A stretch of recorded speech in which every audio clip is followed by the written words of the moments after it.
بسم اللہ الرحمن الرحیم۔ السلام علیکم۔ 16 سال سے کم عمر بیوی نے اپنے شوہر کے ایسے رازوں سے پردہ اٹھا دیا جسے سن کر آپ کے رونگٹے کھڑے ہو جائیں گے۔ میرا تعلق حافظ آباد سے ہے۔ میری شادی ابا نے اپنی عمر کے آدمی سے کروا دی تھی۔ جس دن میرا شوہر 30 روٹیاں کھاتا تھا اس دن مجھے زبردستی میکے بھجوا دیتا تھا۔ ایک رات میری طبیعت ٹھیک نہیں تھی تو میں آدھے راستے سے ہی گھر واپس آ گئی۔ میں اپنے کمرے میں جا کر سو گئی۔ کچھ دیر بعد میری جان نکل گئی جب بوڑھے شوہر نے، میری شادی کا تیسرا دن تھا، ہاتھوں میں بھر بھر کر چوڑیاں پہنائی گئی تھیں جو میری ذرا سی حرکت پر چھنکنے لگتی تھیں۔ میرے سسرال میں میرے شوہر کے علاوہ کوئی نہیں تھا۔ ساس سسر تو بہت پہلے ہی انتقال کر گئے تھے۔ ہمسائی عورتیں اس چاہ میں کھانا دے جایا کرتی تھیں کہ تم ابھی نئی نویلی دلہن ہو، کسی کام کو ہاتھ مت لگانا۔ مجھے تو کبھی کبھار ایسا بھی لگتا تھا کہ وہ مجھ پر ترس کھاتی ہیں۔ مجھ جیسی کم عمر لڑکی کی شادی 60 سال کے بوڑھے شخص سے ہو جانا کوئی معمولی بات تو نہیں۔ خیر آج گھر میں ابھی تک کوئی پڑوسن نہیں آئی تھی۔ میں آئینے کے سامنے کھڑی اپنی کھلتی رنگت کو دیکھ رہی تھی جب کمرے سے میرا شوہر نکلا تو وہ بری طرح کھانس رہا تھا۔ مجھے اس کے کھانسنے سے بہت چڑ آتی تھی، اس لیے میں نے جلدی سے اپنے منہ پر کپڑا رکھا اور 2 قدم پیچھے ہٹ گئی۔ میں اپنے بوڑھے شوہر سے بہت خوف زدہ رہتی تھی، نہیں تو ان سے اتنا تو کہہ ہی سکتی تھی کہ کھانستے وقت اپنا منہ ڈھانپ لیا کریں۔ خیر اس نے میرے تاثرات کو اگنور کیا اور وہ بولا، جلدی جلدی 30 روٹیاں بنا دو۔ میں بولی 30 روٹیاں کیوں؟ کوئی مہمان آنے والے ہیں؟ میرے شوہر نے نفی میں سر ہلا دیا اور بولا، نہیں کوئی نہیں آنے والا، یہ ساری روٹیاں میں خود کھاؤں گا۔ میں نے اپنے شوہر کے چہرے کے تاثرات کو جانچنے کی کوشش کی تھی کہ وہ سچ کہہ رہا ہے یا مذاق کر رہا ہے۔ تب وہ سنجیدگی سے بولا کہ یہ 30 روٹیاں میں نے ہی کھانی ہیں، اس طرح مجھ میں طاقت بحال رہتی ہے۔ دیکھو 60 سال کا ہو گیا ہوں پر میں کہیں سے بھی نہیں لگتا۔ تب میرے دل نے چاہا تھا کہ اپنے شوہر کو کھری کھری سنا دوں، پھر ڈر آڑے آ گیا تھا، اس لیے میں خاموشی سے آٹا گوندنے بیٹھ گئی تھی۔ میں دل ہی دل میں ابو سے سوال کرنے لگی تھی کہ آپ نے میرے ساتھ اتنا بڑا ظلم کیوں کیا، میری شادی اس بوڑھے سے کیوں کر دی؟ میں نے بھی سوچ لیا تھا کہ میرے والدین میرے لیے مر گئے، میں ان کی غمی خوشی میں ہرگز نہیں جاؤں گی۔ میرے ہاتھوں کی چوڑیوں نے شور مچایا ہوا تھا۔ میں نے غصے میں آ کر اپنی ساری چوڑیاں توڑ ڈالی۔ پھر میں اپنے شوہر کے لیے روٹی بنانے لگی تھی۔ ایک ایک روٹی بناتی جاتی اور اپنے شوہر کو کمرے میں پکڑا کر آتی۔ وہ بڑی رغبت سے کھانا کھا رہا تھا۔ جب اس نے 10 روٹیاں کھا لی تھی تو مجھے خیال آیا ہو سکتا ہے میرے شوہر کی بھوک مر گئی ہو، مگر یہ دیکھ کر میں حیران رہ گئی تھی جب وہ بولا، جلدی جلدی روٹی بناؤ، تمہارے ہاتھ میں جان نہیں ہے کیا؟ میں روٹی کھا کر اگلی روٹی کا انتظار کرنے بیٹھ جاتا ہوں۔ میں نے دل ہی دل میں سوچا کہ روٹی سے اچھا ہے کہ تم زہر کھا لو۔ خیر میں نے بڑی مشکل سے پوری 30 روٹیاں بنائی تھیں۔ مشکل اس لیے کہ میں اپنی امی کی بڑی لاڈلی تھی۔ انہوں نے مجھے پورے گھر کے کام تو سکھا دیے تھے مگر مجھ سے کبھی کام کروایا نہیں تھا۔ کام کرنے کی عادت ہوتی تو روٹیاں بھی مجھ سے جلد بن جاتی۔ 30 روٹیاں بنانے کے بعد مجھ میں اتنی ہمت نہیں تھی کہ میں اپنے لیے 1 روٹی بنا لیتی، اس لیے میں نے آٹا اٹھا کر فریج میں رکھ دیا۔ میرا شوہر روٹی کھا کر باہر آیا تو میرے سامنے بڑا سا ڈکار لے کر بولا، اپنا سامان پیک کر لو۔ میں نے اپنے شوہر کی طرف بڑی حیرت سے دیکھا اور بولی، کیوں خیریت ہے؟ وہ بولا، ہاں آج کا دن تم اپنے والدین کے گھر گزارو گی۔ میں نے زور زور سے نفی میں سر ہلایا تھا۔ میں بولی نہیں نہیں، میں اپنے والدین کے گھر نہیں جاؤں گی۔ میرا شوہر میری جانب غصے سے دیکھنے لگا۔ وہ بولا میں نے یہ جو روٹیاں کھائی ہیں، جو طاقت بنائی ہے، یہ نہ ہو یہ تم پر نکال دوں۔ تمہیں اندازہ بھی نہیں ہے کہ میرا ہاتھ کتنا بھاری ہے، میرا ایک تھپڑ بھی تم برداشت نہیں کر سکو گی۔ میں بولی اظہر، میں اپنے والدین کے گھر نہیں جانا چاہتی، میرا سب کچھ اب آپ ہی ہیں، میں آپ کے بغیر کہیں نہیں جانا چاہتی۔ میں نے یہ بات اپنے شوہر سے محض اس لیے کہی تھی کیونکہ میں اپنے والدین کا سامنا نہیں کرنا چاہتی تھی، کیونکہ انہوں نے میری زندگی تباہ کر دی تھی۔ انہوں نے اس متعلق میری رائے لینا بھی گوارا نہیں کیا تھا۔ کہاں میں خوبصورت جوان لڑکی، سیاہ بال اور گوری رنگت، موٹی موٹی آنکھیں، اور کہاں وہ 60 سال کا بوڑھا۔ میرے گھر والوں نے میرے ساتھ ظلم کی حد کر دی تھی۔ میرے شوہر کے چہرے کے تاثرات ابھی بھی نہیں بدلے تھے۔ وہ بولا چلو زیادہ باتیں مت بناؤ۔ اتنا کہہ کر میرے شوہر مجھے زبردستی میرے والدین کے گھر کے دروازے کے سامنے چھوڑ آیا۔ میں ٹوٹے ہوئے دل کے ساتھ اپنے گھر میں داخل ہوئی۔ میری آنکھوں سے آنسو بہہ رہے تھے۔ میری امی کی نظر جب مجھ پر پڑی تو وہ بھاگ کر میرے قریب آئی اور کہنے لگی میری پیاری بیٹی نادیہ، کہاں رہ گئی تھی تم نے تو اپنی کوئی خبر بھی نہیں دی ہمیں۔ میں نے خود کو امی سے دور کیا اور بولی اگر میرا شوہر زبردستی مجھے یہاں چھوڑ کر نہ جاتا تو میں کبھی بھی آپ کے گھر کی دہلیز پار نہ کرتی۔ امی نے اپنے ہاتھ سینے پر رکھے اور کہا سب خیر تو ہے، شوہر کے ساتھ لڑائی جھگڑا تو نہیں ہوا، کہیں اس نے تمہیں گھر سے تو نہیں نکال دیا؟ میں نے نفی میں سر ہلایا اور بولی نہیں، ایسا کچھ بھی نہیں ہوا۔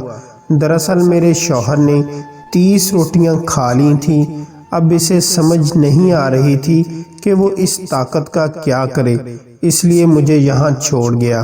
امی نے بہت حیرت سے میری طرف دیکھا۔ اس سے پہلے امی مجھ سے مزید سوال کرتی، میں اپنے کمرے میں چلی گئی اور میں نے سارا دن اور رات اپنے کمرے میں ہی گزارا۔ امی وفقے وفقے سے مجھے کھانے پینے کی چیزیں دے جایا کرتی تھیں، مگر جب بھی وہ آتی میں ان سے کوئی بات نہیں کرتی تھی۔ اگلی صبح میرا شوہر آ کر مجھے لے گیا۔ وہ رستے میں بولا میں سارا دن تمہیں یاد کرتا رہا۔ کسی نے سچ ہی کہا تھا کہ اس عمر میں جوان لڑکی سے شادی نہیں کرنی چاہیے، انسان اپنے آپ میں نہیں رہتا۔ اتنا کہہ کر وہ بے ہودہ سی ہنسی ہنسنے لگا تھا۔ مجھے اپنے شوہر سے بے انتہا نفرت تھی، اسی وجہ سے مجھے اس کی ہر بات بری لگتی تھی۔ خیر اب میں نے گھر کا سارا نظام سنبھال لیا تھا۔ میرا شوہر دن میں زیادہ سے زیادہ 4 روٹیاں کھاتا تھا۔ مجھے حیرت اس بات سے ہوئی تھی کہ اس دن اس نے 30 روٹیاں کیسے کھا لی تھیں۔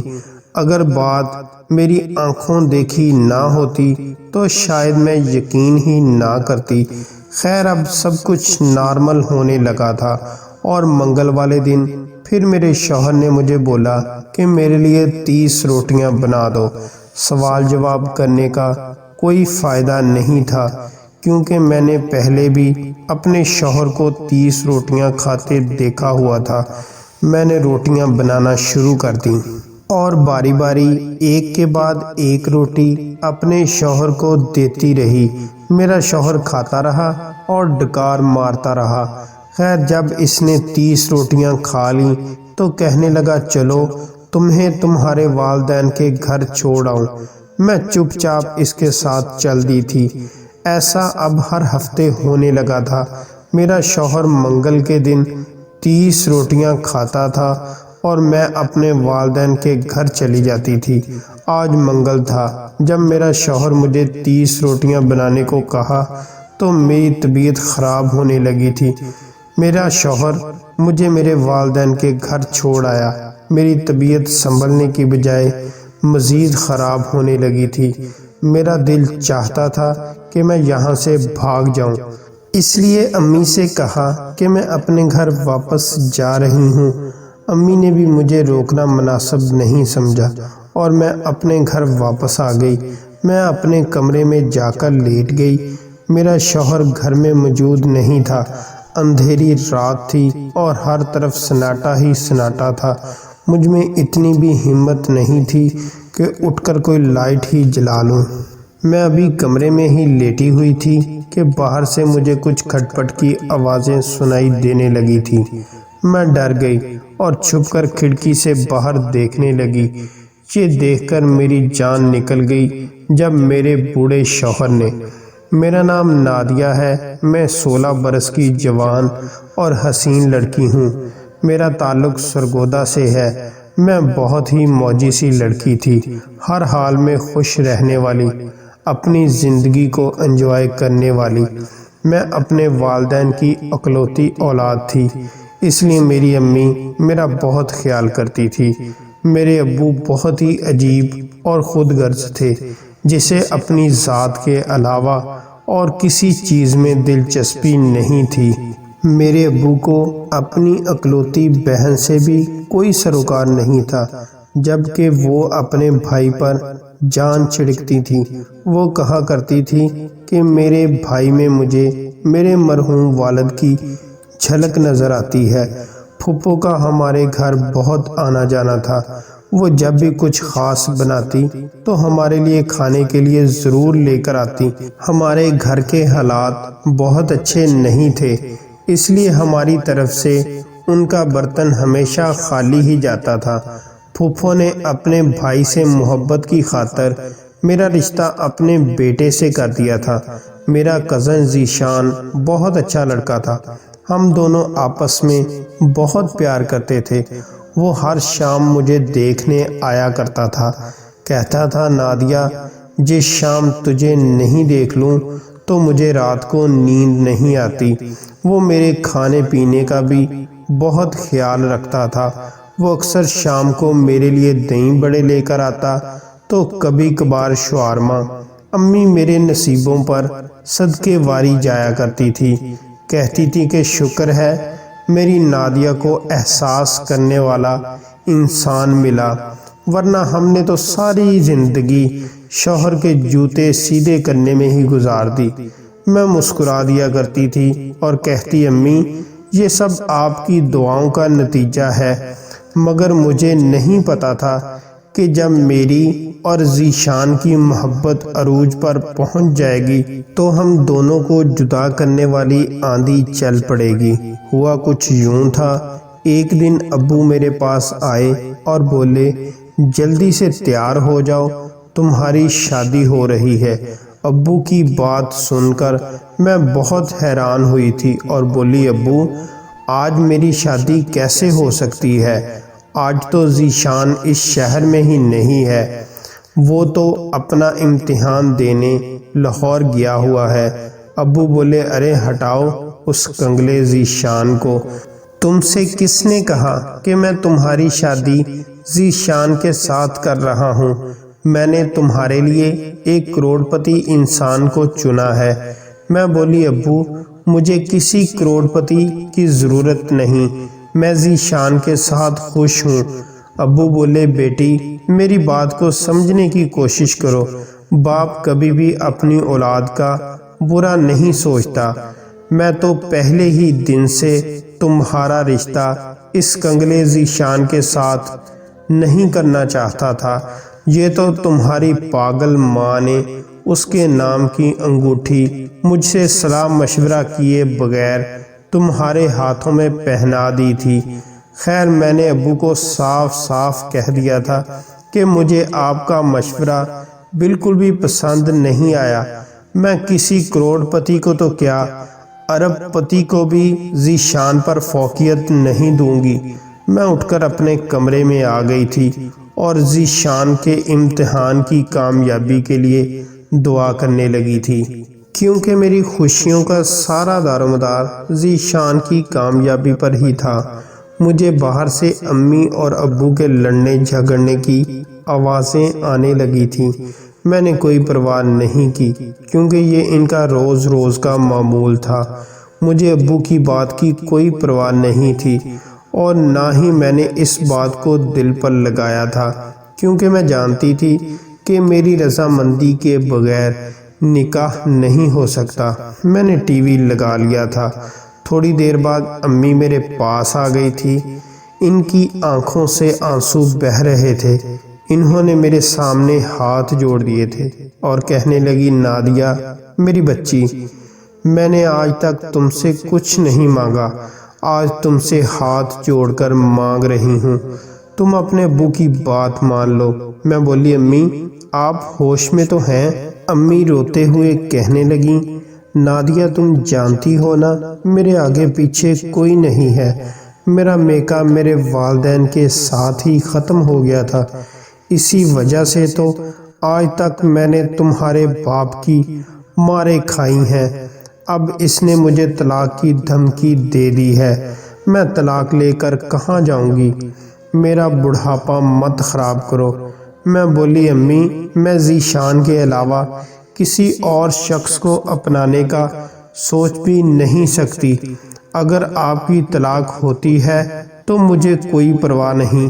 ابو اسی وقت میرے کمرے میں آ گئے، ان کے ہاتھ میں چھری تھی۔ وہ کہنے لگے، آج تم دونوں ماں بیٹی کو جہنم واصل کر دوں گا، نہیں تو تم یہ شادی کر لو۔ ہم دونوں مجبور ہو چکی تھیں۔ ابو نے جلدی سے مولوی صاحب کو بلوایا۔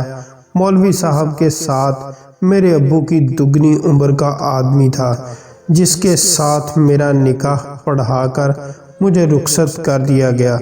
مجھ پر تو جیسے سختہ طاری ہو گیا تھا۔ مجھے تو اس بات کا یقین ہی نہیں آ رہا تھا کہ قسمت میرے ساتھ ایسا بھی کر سکتی ہے۔ میری آنکھوں سے مسلسل آنسو بہہ رہے تھے۔ میرا شوہر مجھے اپنے ساتھ گھر لے آیا۔ اس کا گھر بہت وسیع اور پوشیدہ تھا، اس سے اس کے کروڑ پتی ہونے کا اندازہ ہو گیا تھا، مگر شاید میرے شوہر کے پاس تعلیم نہیں تھی، کیونکہ اس کی ایک ایک حرکت مجھے تنگ کرتی تھی۔ وہ بدتمیزی کے ساتھ ہر کام کرتا تھا، کھانا کھاتے ہوئے ڈکار مارتا رہتا۔ میں یہ سب سہ سہ کر ذہنی مریض بنتی جا رہی تھی۔ خیر جو بھی تھا، میں گزارا کرنے لگی تھی، کیونکہ میرے پاس دوسرا کوئی آپشن نہیں تھا۔ جب بھی منگل کا دن آتا، میرا شوہر مجھے میرے والدین کے گھر چھوڑ آتا۔ تب مجھے علم ہوا کہ میرے گھر کے حالات بہت بدل گئے ہیں۔ اب ہمارے گھر میں مرغی بھی بنتی تھی۔ ابو وہ بھی ہر وقت نشے میں دھت رہتے تھے۔ امی مجھے کہنے لگی، نادیہ یہ سب تمہاری قیمت سے آتا ہے، گھر میں جتنا بھی راشن آتا ہے یہ تجھے بیچ کر جو قیمت ملی ہے اس سے خریدا جاتا ہے۔ یہ سب باتیں کر کے امی پھوٹ پھوٹ کر رونے لگی تھی۔ وہ مجھے کہا کرتی، بیٹا اپنے شوہر سے بہت ہوشیار رہنا، جب سگا باپ پیسوں کی خاطر اپنی اولاد بیچ سکتا ہے تو پرائے مرد پر کیسا بھروسہ کرنا، تو اپنا بہت خیال رکھا کر۔ میں امی سے کہتی کہ مجھے اب کوئی پرواہ نہیں، میرے ساتھ جو ہونا تھا ہو گیا، مجھ سے میری محبت چھن گئی، میں اب بار بار بھی فروخت کرتی جاؤں تو مجھے کوئی پرواہ نہیں۔ امی کہنے لگی، نادیہ تمہاری پھپھو نے ذیشان کے لیے بہت پیاری سی لڑکی ڈھونڈ لی ہے، اگلے جمعے سادگی سے اس کا نکاح کر دیا جائے گا۔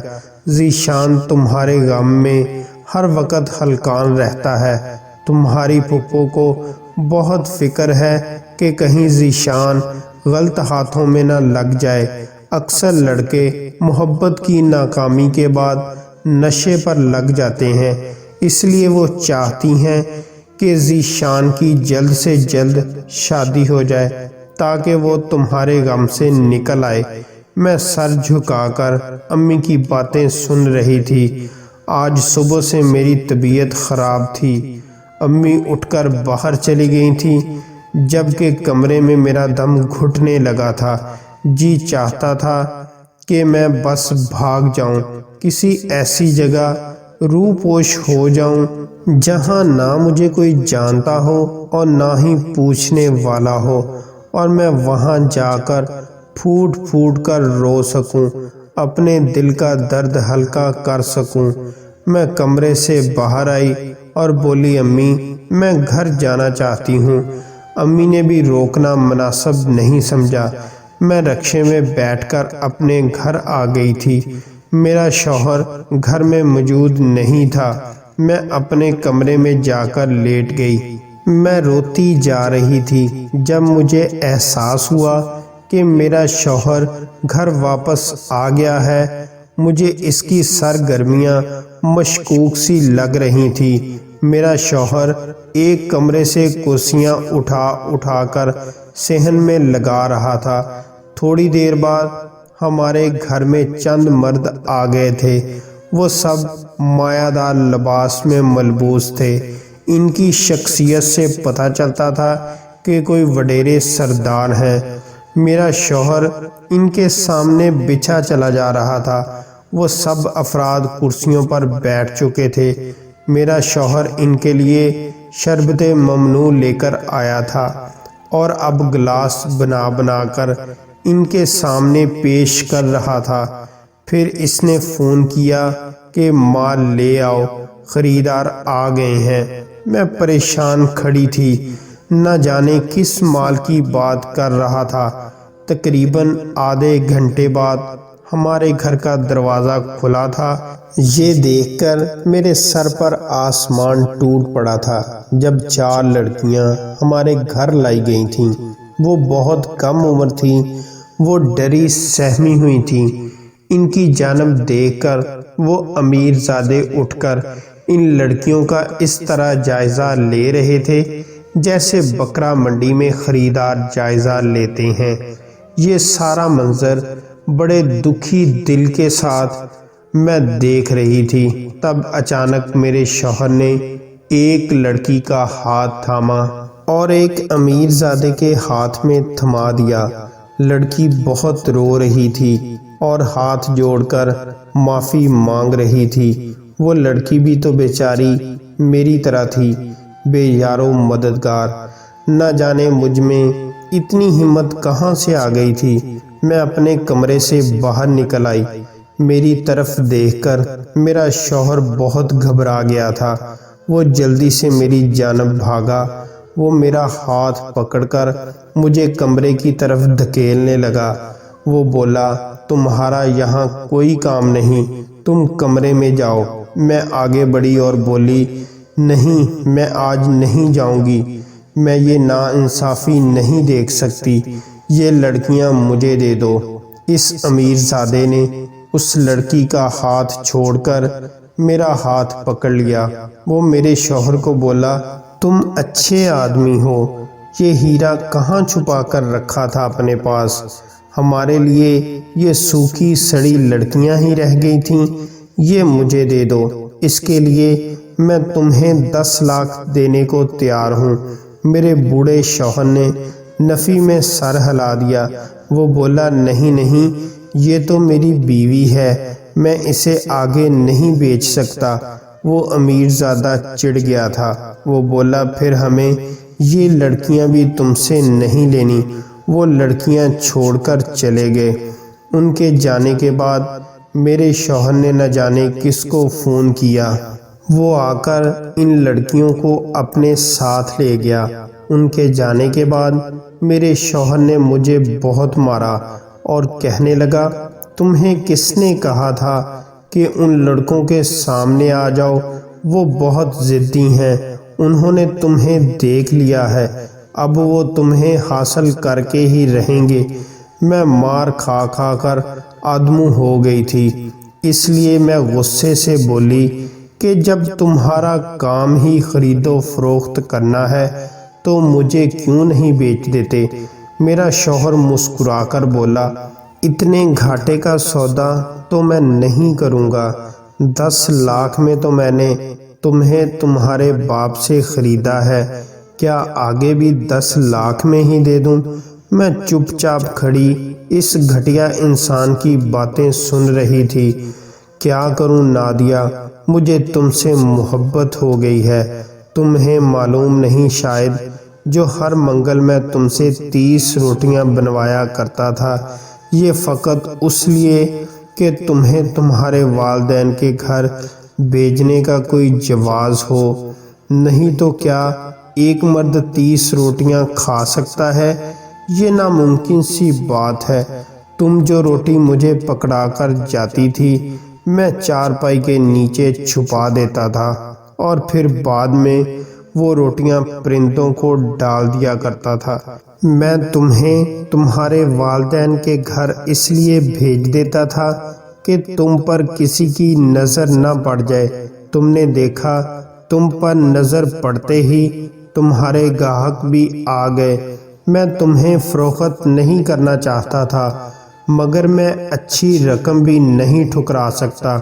اب میرے شوہر کی کرتوت کھل کر میرے سامنے آ گئی تھی۔ رات گزری، صبح ہوئی، جیسے ہی میرا شوہر گھر سے نکلا میں بھی گھر سے باہر نکل آئی تھی۔ میں نے جلدی سے رکشہ کروایا اور اپنے والدین کے گھر آ گئی۔ میں نے انہیں ساری صورتحال سے آگاہ کر دیا تھا۔ تب نہ جانے پھپھو اچانک کہاں سے آ گئی تھی۔ وہ مجھے دیکھ کر رونے لگی تھی اور کہنے لگی، مجھے علم ہی نہیں تھا کہ میری بچی تم اس قدر مشکلات سے گزر رہی ہو۔ میں اپنے بھائی کو کبھی معاف نہیں کروں گی۔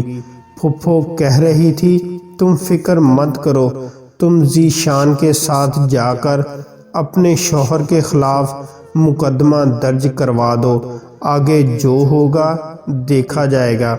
میں نے نفی میں سر ہلا دیا اور بولی، نہیں پھپھو، میں اپنے ساتھ ذی شان کو ذلیل نہیں کروانا چاہتی، آپ اس کی شادی کی تیاریاں کریں۔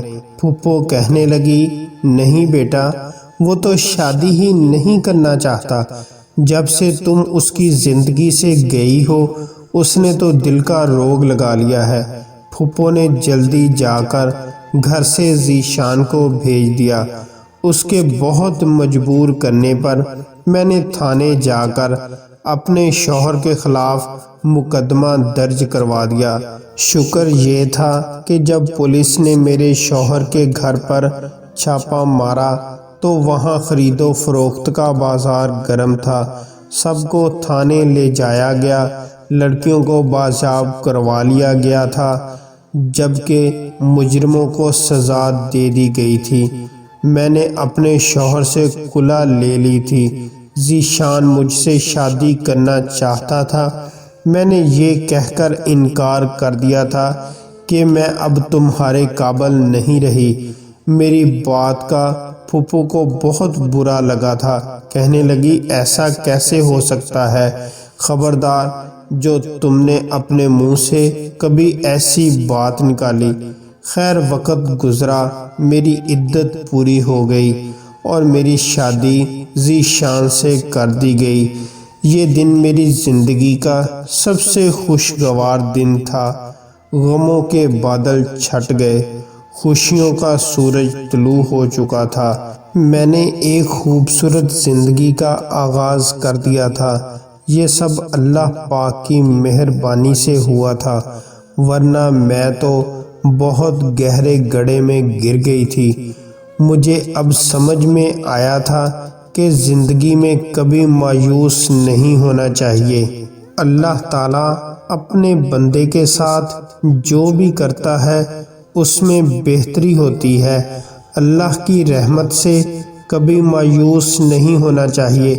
بے شک وہ اپنے بندے پر اس کی برداشت سے زیادہ بوجھ نہیں ڈالتا۔ اللہ تعالیٰ نے میرے ذریعے درجنوں لڑکیوں کو خرید و فروخت کے عمل سے بچا لیا اور مجھے بھی میری زندگی کی ساری خوشیاں لٹا دیں۔ مجھے میری زندگی کی محبت مل گئی تھی۔ ویڈیو اچھی لگی ہو تو ویڈیو کو اپنے دوستوں میں ضرور شیئر کریں۔ ہو سکتا ہے آپ کے ویڈیو شیئر کرنے سے کسی کو کوئی اچھا سبق مل جائے۔ چینل کو سبسکرائب کر دیں اور ویڈیو کو لائک کریں۔ نیچے کمنٹس میں اپنی رائے کا اظہار ضرور کریں۔ ہماری کوشش ہوگی ہماری ہر ویڈیو آپ کے معیار کے مطابق ہو۔ شکریہ۔ خدا حافظ۔